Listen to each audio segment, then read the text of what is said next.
안녕하세요. 북슬라이드입니다. 여자도 하루 12번 섹스를 꿈꾼다. 욕망하는 여자라는 책을 슬라이드하겠습니다. 저자는 데니엘 버그너고요. 인문 심리학 분야, 건강생활 분야의 책입니다. 키워드는 성욕, 여성, 섹스, 프로이드입니다. 저자는 뉴욕타임스 매거진의 전속 작가입니다. 여자의 욕망을 파헤친 책이라고 할 수 있습니다. 과학이 애매했던 섹스의 진실, 욕망하는 여자는 예로부터 남자는 동물에 가까워 어디에서든 섹스를 하지만 여자는 친한 감정이 생겨야 섹스를 하고 싶어진다라는 말이 거의 상식처럼 통용되고 있다. 저도 그렇게 믿고 있는데 어쨌든요. 그러나 미국에서 출간 즉시 여성들이 폭발적인 관심을 받으며 화제를 불러일으킨 이 책에서 저자는 여성의 성욕에 대한 일반적인 생각과 고정관념을 완전히 뒤집어 놓습니다. 책의 구성은 1. 여자도 동물이다. 2. 당신의 몸과 마음. 3. 진화 심리학과 일부 일체제의 공모. 4. 여성은 소극적이라는 신화. 5. 나르시시즘. 6. 여자들의 위험한 판타지. 7. 얼어붙은 욕망. 8. 프로이드의 질문. 그리고 9. 마지막으로 마법의 신약. 이렇게 되어 있습니다. 책 속으로 바로 들어가 보겠습니다. 피험자들은 다리 받침이 있는 안락 의자에 몸을 반쯤 눕히고 포르노 영상을 감상한다. 피험자들의 질에 삽입된 혈류 측정기는 질벽을 향해 광선을 비추고 질벽에 부딪혀 돌아오는 조도를 잃는다. 그러니까 반응을 보는 것 같습니다. 혈류량에 따라 조도가 달라진다는 점을 이용해서 질로 유입되는 혈류량을 측정하는 것이다. 정신의 교란작용, 즉 욕망을 억제하는 데 상당 부분의 간섭을 배제하고 가장 원초적인 수준에서 여성이 성욕의 스위치를 울리는 그 무엇인가를 발견하는 방법인 셈이다. 여자들의 정신과 그들의 애음부가 하는 말 사이에는 모순이 존재한다. 그렇다면 여자의 몸과 뇌를 연결하는 의식의 영역 사이에 어떤 신경 필터 같은 것이 있을까? 이 필터가 몸과 의식의 통로를 미묘하게 가로막고 있는 것일까? 이 필터는 유전자의 산물일까? 아니면 사회적 규범의 산물일까? 여자들은 육체적 자아와 정신 사이에 거리를 두라고 교육받은 걸까? 진화 심리학이라는 우화는 우리에게 여성은 선천적으로 절제심이 더 강한 성이라고 가르친다. 이것은 날 때부터 정해진 표준이며 그래야 정상적이라고 가르친다.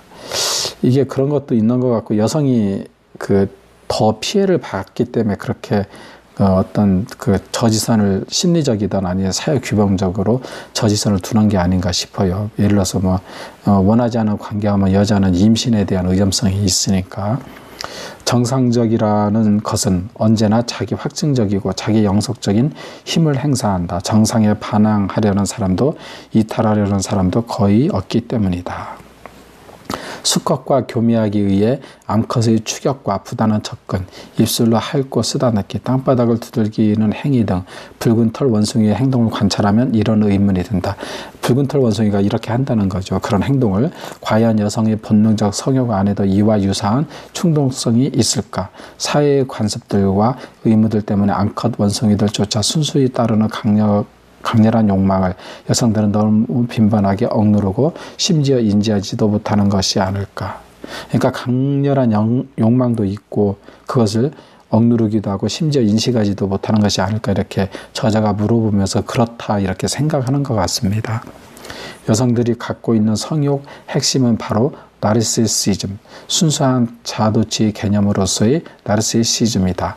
여성들은 비누거품만 묻히고 있는 사진 속 누드 모델이던 무대에 의해서 상반신을 드러낸 채 거대한 샴페인 잔 속으로 다이빙하는 전라의 배우든 여자 배우들의 몸을 보면서 그 여인들만큼 자신들의 몸이 타는 듯한 갈망의 대상이 되었다고 상상하고 그러면서 에로틱한 흥분을 느낀다. 진짜 그런지 모르겠습니다. 제가 여자가 아니라서 이건 잘 모르겠네요. 수많은 성유력 인사들로부터 관념적으로 딱히 정리되지 못한 성정체성 문제를 논의하는 테이블로 끌어내줘서 고맙다는 편지들을 받았어요 라고 말하는 미나는 한결 편안해 보였다. 저기 여자를 얘기하는 거죠. 미나라고. 뉴욕의 예술계의 한 여성은 성욕 때문에 기꺼이 남성의주의 질서에 순응했던 제 자신이 부끄럽네요. 저라면 당신처럼 꺼리낌 없이 말할 수 없었을 겁니다 라고 말했죠.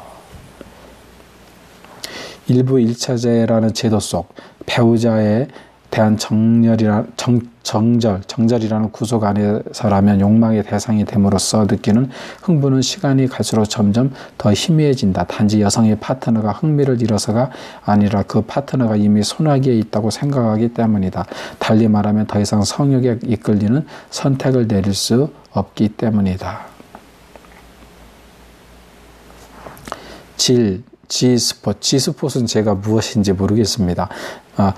자궁 경관을 통한 오르가즘 등 여성의 절정에 대해서는 여전히 불확실한 추측들이 난무하다. 여기에는 격렬한 과학적 논쟁과 더불어 정치적인 논란도 얽혀있다. 이는 21세기인 지금도 여성의 에로스에 대해서는 비단 심리적인 측면뿐 아니라 그보다 훨씬 더 근본적인 측면, 즉 여성의 애음부에 가해지는 물리적인 자극에 대한 문제도 아직 해결되지 못했다는 현실을 그대로 보여준다. 이 프로이드의 질문이라는 장에서 나오는 내용입니다. 성욕이 가장 강력해진 순간 우리는 비로소 자아에서 벗어나 이 세상과 시간을 초월할 수 있다. 그 황홀감이란 얼마나 놀라운가 혹은 놀라웠던가. 혼자 쓸쓸히 늙어가기 싫어서 또 고독의 공표를 견딜 수 없다는 이유로 안전하고 충성이 보장된 요새를 구축하느라 이런 순간들이 희생되고 또 잃어버리고 있는 것은 아닐까. 과연 여성용 비아그라가 안전과 무아지경을 동시에 보장해 줄 수 있을까? 이것은 여자를 위한 마법의 신약으로 여성용 비아그라가 그런 걸 보장할 수 있을까? 이런 질문인데 거기에 대해서는 저도 어떻게 전문 지식이 없어서 잘 모르겠습니다.